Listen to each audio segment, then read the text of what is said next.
ஹாய்மா, இதை பாருங்கடா. கத்திரிக்காவை வந்து நீட்டு வாக்கில் நல்லா நைஸாக கட் பண்ணிக்கோங்க. நம்ம நைஸாக கட் பண்ணோன்னா சீக்கிரமாக வெந்துடும்.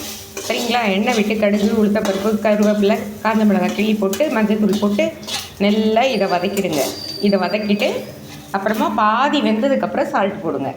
பாதி வெந்ததுக்கப்புறம் சால்ட்டு போட்டுட்டு அதை ஃப்ரை பண்ணிவிடுங்க. இதுக்கு வந்து என்னன்னா மசாலா வந்து என்னென்னா தேங்காய் பத்தை, வடிச்சுக்கடலை, காஞ்ச மிளகா, வெங்காயம், உப்பு போட்டு மிக்சியில் பவுடர் பண்ணிவிடுங்க. இதை பவுடர் பண்ணி வச்சுருக்கேன்.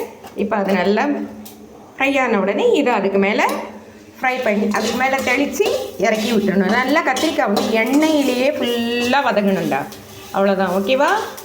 இதை நல்லா வதங்கினதுக்கப்புறமா நல்லா இல்லைன்னா நல்லா இருக்காது. ஓகேவா? நல்லா சாஃப்டாக அப்படியே மெத்துன்னு ஆயிடணும். அதுக்காக தான் மெலீஸாக கட் பண்ணிக்கங்க, நீட்டு வாக்கில் சொன்னேன். அவ்வளோதான். இப்போ இந்த பவுடர் வந்து அது மேலே தூவிட்டு இறக்கிட்டோன்னா சூப்பராக இருக்கும். சாப்பாட்டுக்கு வச்சு சாப்பிட்லாம், சைட் டிஷ்ஷாகவும் சாப்பிட்லாம். லைக் பண்ணுங்கள், ஷேர் பண்ணுங்கள், கற்றுக்குங்க. தேங்க்யூ.